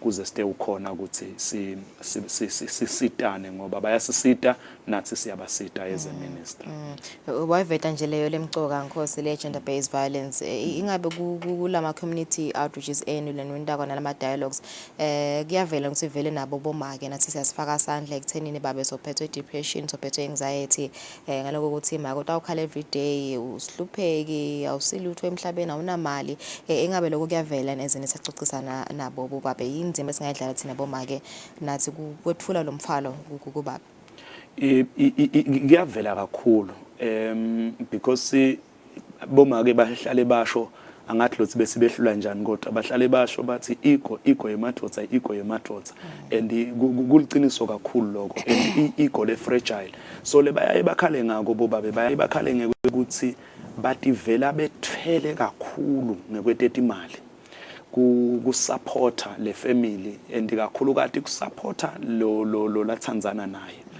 bese nakati vela ethwele kakhulu bese bakhala ngekuthi uyayukhanze ukuthi ngiva kungathi angibambiseki ngendlela la bese uspenda ngayo lele ngithandzana naye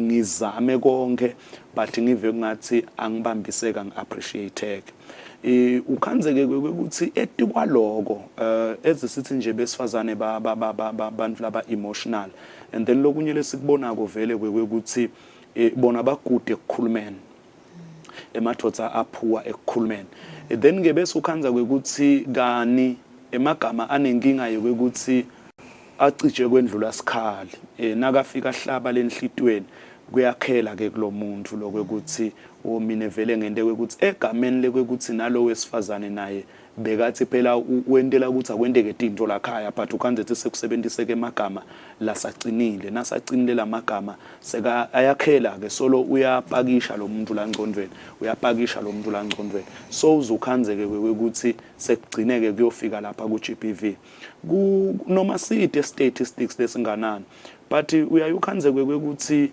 nasingathi sicathanisa lokuhlukubetana ngekuthi uphumile make wayongigangela nalokuhlukubetana lokubangwa kwekuthi ngiva kungathi angicabangeleki njengendvodza uyawukhanza ukuthi kusetulu lokho ngoba kwenteka kancane kancane onke malanga kancane sengilelenye ke problem lesinayo sibobabe leke ukuthi vele sitivela sifanele loku provider bese lokho kuletha lenzaba yengathi iownership ngiyam-owna loya lomunye umuntu sengiva ke kungazuthi lo mthwalo semkhulu kakhulu labanye nje bomake baye bafike basho ukuthi akafuni noma ngithi mina sisitane phela ngingakwenda lokhu nami uva kungathi nasengikwendile sekuze kunenkulumo lenye emadodzeni lethi ungalithathe lusito lwemfati ngoba kuyawuhlala ukukhulunywa ngayo umnyaka wonke ukuthi hawu wena ngakusita ngakwendela ini kani lokungafuni lo lusito sekumenda lo muntu ukuthi ambe under stress tinyanga netinyanga stress ke saze sahlala sikhona njalo noma kanjani i-depression itongena. I-depression yaze yangena ihlupha ngekuthi awukhona ukudibona wena ukuthi sengiku-depression. But uyawukhanza ukuthi izibe ngcono naye lo tokhanza ukuthi itawumenta abe pass lo muntu asheshwa abone ngibo bonke abantu ukuthi hayi mana akasasikahle lula.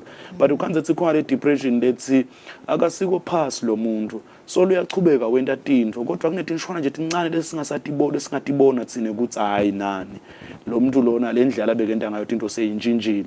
Se uyawubona ngemiphumela leseyisetulu kakhulu ke ukuthi lo muntu was going through depression. Yeah, so kuba ngilokukwata lokuthuka nekuthu mhlambe ufuna kuba wedwa isikhathi lesinengi ngitiphi vele timpawu lesingathi siyadikatsa kibo bobaba. Ukhanza ukuthi kuba ngolokukwata njengoba sowushito mhlambe vele ibe sisebente kakhulu nenhlamba.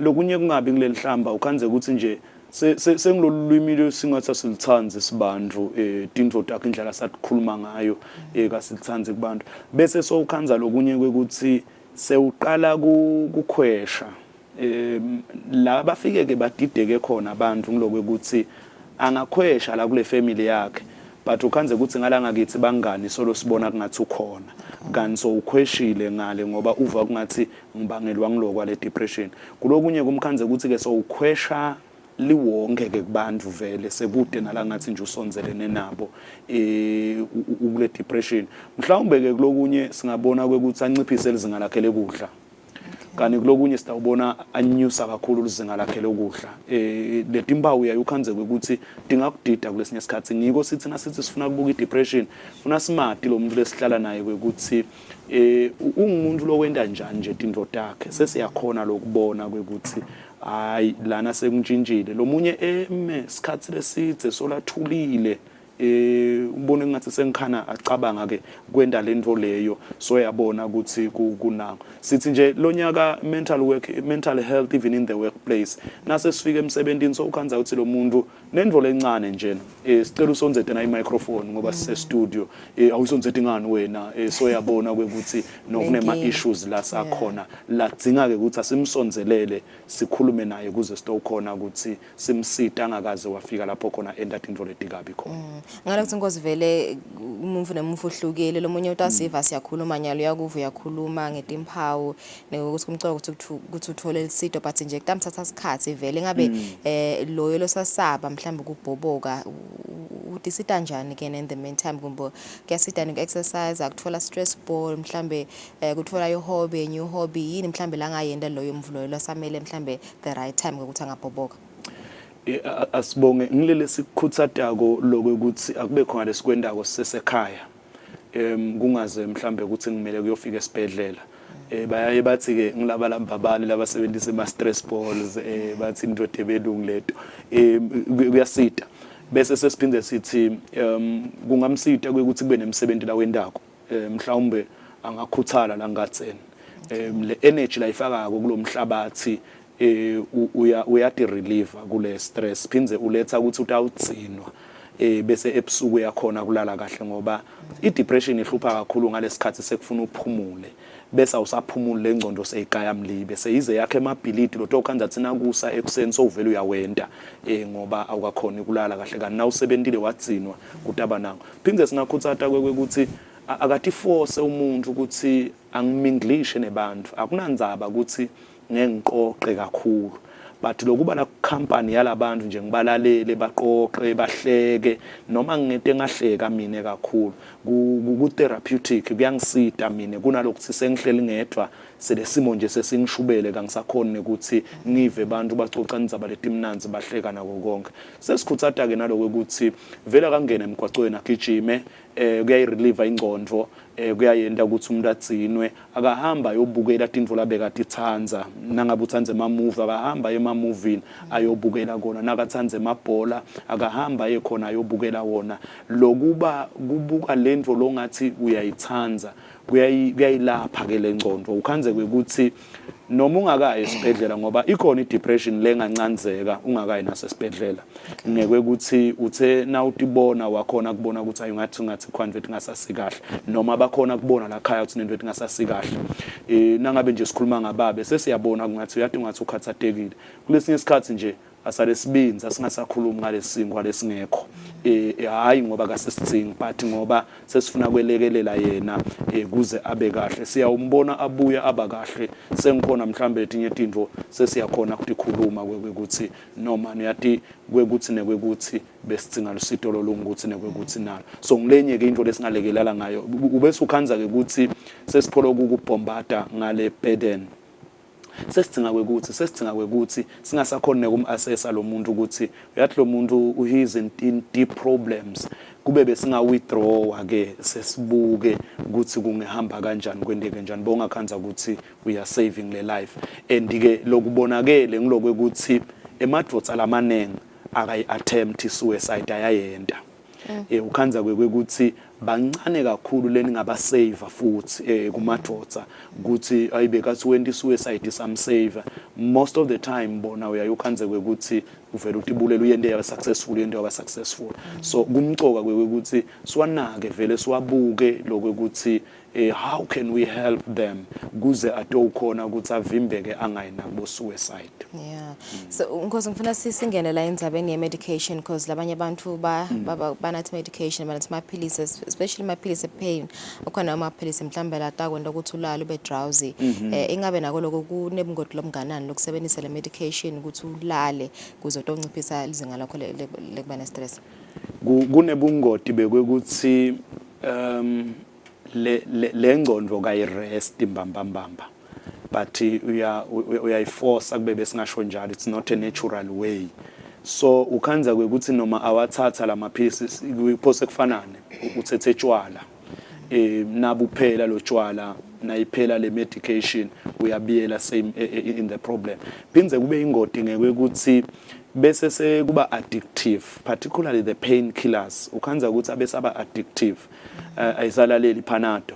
ayisalaleli iibuprofen sekufuna aye kubo diclofenac sekufuna ayenyuke athathela samakhulu now uyethi ibhedlela nje ukhanza ukuthi lamaphilisi ebhlungu noma lemijovo yebhlungu leminye yayo vele iyakhiyelo ngaloko ukuthi kuyatiwa ukuthi iaddictive kakhulu naseka addicted ke lo muntu sephinze sengilenye inkinga yethu engcondo leyo ngoba akasakhona ukuphila ngaphandle kwako kanti phindze lamaphilisi ebhlungu lakiwo kunento lebanga ema-ulcers so uyayukhanze ukuthi umuntu nakapholo ukunatha lamaphilisi ebhlungu uneti inkinga takhe engcondo so uphindze kungena ema-ulcers kani sona stress nabo depression ngekwaso nje siyaye sikhicitela ngekhathi kwethu lesithi gastric acid lo ukhanza ukuthi sekubese kusibangela ema-ulcers nako umuntu lo stress lohlala nabo depression nabo stress lolunye liphawu laye libe khona ukhanza thuba nema-ulcers la ngakhona ikuchazeka ukuthi saqalephe ama-ulcers kuwe kuyakubanga nasaphinza nathake lama-painkiller kakhulu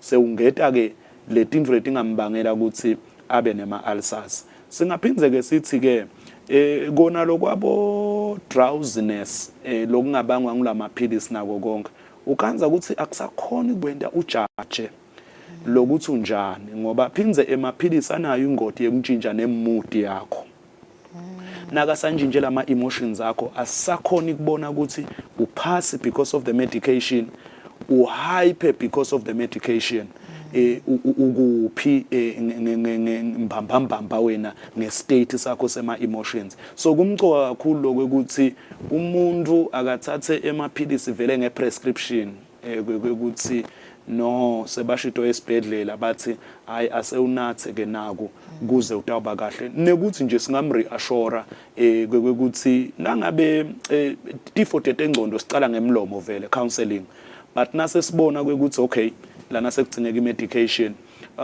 lokuhle kakhulu ngekwetengcondo mancane emathuba kuyolala esibhedlela na ugula ngekwengcondo ukhanze nje ukuthi sikunike emaphilisi lesiya esithi ma-mood stabilizers nangabe lo muntu sekunenkinga ye-mood noma ama-antidepressant nangabe sibona kwekuthi sewuya ngaka depression sekuyakhona ke kumsida alekhaya angaze atsinge kuyolala esibhedlela so singaphose sisho kumadvodza sithi it's a very safe space le kangasisebenzisa sicela siyacounselana nje kalula siyabuka ukuthi le problem singayisotha kanjani khona into longakwenda khona into esingakulekelela ngako okay yebo khona lesingakwenda khona lesingalekelela ngako bese phindze sesiyabuya sesithi ke okay nasikujikisa nje ekhaya unjeni uthi awukhona yini hayi mhlambe kasikulekelele kenyalo get this medication ukhanze ukuthi soba kahle and ikahle ngayinye into medication yabo depression nako konke ngoba iyona iyaqala phindze iphele ayifanani nekuthi say lifetime medication siyakufaka nje ku medication siyaku-assessa siyabona ukuthi okay no seka ngaphuma futhi ku medication naye sewudiva songcono kakhulu Kokugcina nje ngikhosi ku-advise abobabe kulenyanga lena lapho nanizisa khona lwati nge-mental health ukuthi abalithole lesito balithola kuphi futhi kumqoka kangakanani asibonge sikhuthatha nje bobabe ukuthi abasukume balifunela usito if uyeva ukuthi uyadinga ethwele man into yokucala nje lokho andathi sibona ngayo sethwele sibobabe cishe sonke thatha le mali lefika ko lasandleni sakho ibe incane kakhulu kunale dinkinga saluthi ibuka ke ukuthi ngibese ngireacta kanjani so lusito ke siyasithi thine luqala khona lamangweni luqala ngekuthi nginalulu la ngiyamati ukuthi ungimake locotho noma ungibabe locotho ngingacala ngicoce naye lenkinga yami thine siyasithi inkinga soqalile kuyincoba waze nje wayitshela lomnye umuntu hayi lo tohamba kuhleka umuntu lo takusita bese kwesibili sesithi thine onke imitholampilo yethu onke ama clinics la khona wonke nesi lokhona emtholampilo noma ngabe angakayendi angakafundzeli kuba ngunesi wetengcondo but wonke ufundzele kululeka so ungafike nje usho ukuthi you know what mina ngedela ngaphathwa sisu angaphathwa inhloko angaphathwa yini but nje ngifuna umle ngingacoca naye still ukhona ke kucoca sinangizana sesingabe seke sesiyefika ke sesiyenyuka ke sesisuka lapha emtholampilo sothi ke lo nesi lomtholile hayi ngiqela ukukurefera kenyalo la to uhamba ukhona kusitakala so ukhanza ke ukuthi ke angasitakala kalula ke senyuke ke size sifike la sikhona khona kani kulokunye nje angashayela na 977 afika ashayele ka 977 asho ukuthi yathi ngicela lo ngake nje sangeluleke futhi angangeluleka ngelicingo noma singashayelana sibonane naye uyawukhanza ethi ka 977 sebayakhona kubuya ngalanga kithi ukuthi okunana ngibani bani lothi ucela kweluleke sikhona ukukhuluma khona lapho through 977 noma sinika netinombolo noma sibone ukuthi uvute nakuphi wena asikumikise kuphi kuze utothola lusito so sifuna kwakhuthatha ematotsa kwekuthi ayakasuku mabhoboke bekuvele kunesisho semaswati lebesithi injobo ithungelwa ebandla lo ukuthi na uku-interpreta uthi ungeke ukhutsagutse inkinga yakho uwedwa ngoba udawuthi na uphumela kubantu ukhanze kwekuthi seyilihlazo buya sicoce buya sikhulume kuze site ukhona ukuthi sisitakale sibe nematotsa laphilile even kunjalo siwakhulu ngoba isikhathi sakho mbuka sewutivele bese sikhulumisana naye Calvin Dlamini Long Health Promotion Officer sikhuluma kabanti njenge men's health awareness nyobdokumlo ukuthi inyanga yemphala ngiyo inyanga yekwanzisa lwati ngato indzaba the mental health asasekhefu stop esehlelo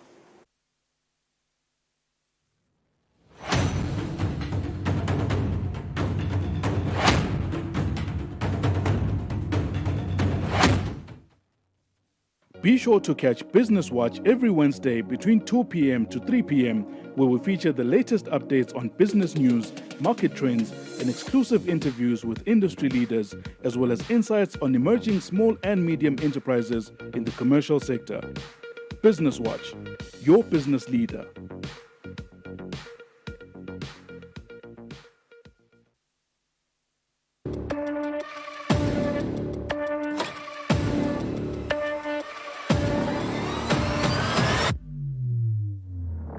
Ujala masoda mahle kunathi lesa. Sabatandi ukuthi njengalokho sivile sive sithi khulumeni.